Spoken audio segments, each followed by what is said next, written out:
What's going on, everybody? It's FREEDO here for Your Overwatch. Yesterday we covered the Zarya nerf that we knew about from PTR, but was it a nerf? Let's look a little bit closer to what's actually going on with this character. Now, in the PTR, we did get sent by a few of our fans that noticed it. I think it's been circulating on the internet that Zarya's beam was changed. And because I didn't see it in the patch notes, I completely forgot that that was even a thing on the PTR. And it's probably the most important change to Zarya in the entire game. Way more important than her bubble shield nerf. Now let's just get it straight. Yes, a section of her was definitely nerfed. Her bubbles now will net you 40 charge max rather than the old 50. Making it harder to get charged, yada yada yada. I talked about this yesterday. Ultimately, even if that was the case, I still think Zarya would be pretty good based upon the rest of her kit, how it works, and all that.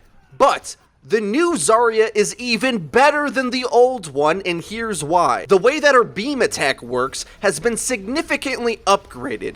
The old Zarya beam was a bit wonky with how it interacted with the hit detection. And in fact, to be honest with you, it wasn't something that I deemed broken. It's just something I took for granted that if you were trying to track on a small target especially, or a lot of the characters have really goofy hitboxes like Lucio, for instance, you never know where you're supposed to hit him as he chucks and jives across the map, it's pretty easy to lose track of the thing you're shooting at. And because of that, anytime the beam would not be perfectly hitting the hitbox, there'd be a delay period where it had to sort of take a full second or so, or like a fraction of a second, to connect before the damage would start reeling in. Now, once you locked on and the laser beam was connecting with the nice juicy hitbox, you could reel in the damage from there. Now, the change, however, made the beam so much more user-friendly. Now, none of that charge on delay period between acquiring the target as you're scanning past them matters. Before, if you were to swipe left and right past your target, you would inflict almost no damage until you hit that crucial partial of a second period of lock-on time. But now, even if for a fraction of a second, if the target you're shooting at starts to veer off the mark of where you're aiming, as soon as your aim touches them again, the damage starts to inflict. Now, in some ways, you might just say, well, this just makes Zarya's beam work. Yeah, I could see that point.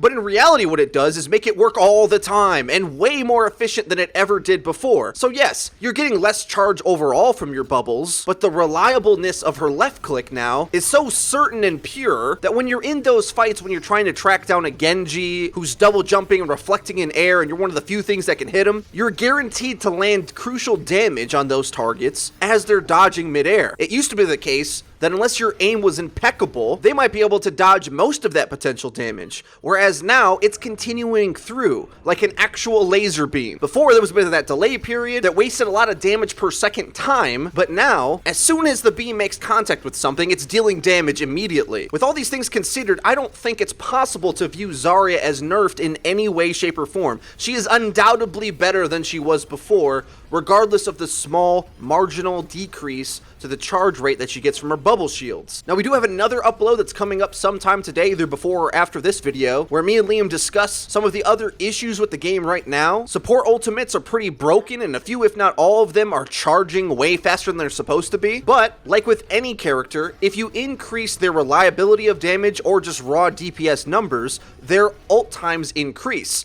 Zarya is definitely the type of contender that fits into this category. The ult change hasn't affected her at all, as far as I'm concerned, because the reliable DPS you can rack up now from firing her beam, even without 100% charge, is so powerful that I can get half of a Zarya ult completed in just one team fight. That's incredibly fast. Getting 2 or 3 Zarya ults at most levels of play in the old patch was something impressive, and we thought to ourselves that with a 25% nerf to the ultimate charge rates, that Zarya would be getting less ultimate. But that doesn't seem to be the case at all on this live version of the game now. And in fact, if you keep laying in that left click damage, you should be getting even more Zarya ults than you did before. Now, where does this sit Zarya in the meta? The crazy thing is, with a lot of other ranged options presenting themselves for DPS sources, being Widowmaker and Soldier, the further distances your engagements get from Zarya, the worse she becomes. If you have characters that want to get into the face of the opponent and you can speed boost them in, whether that's Reaper Tracer or Genji, you can fight in tandem with them to guarantee you're going to get time or value or both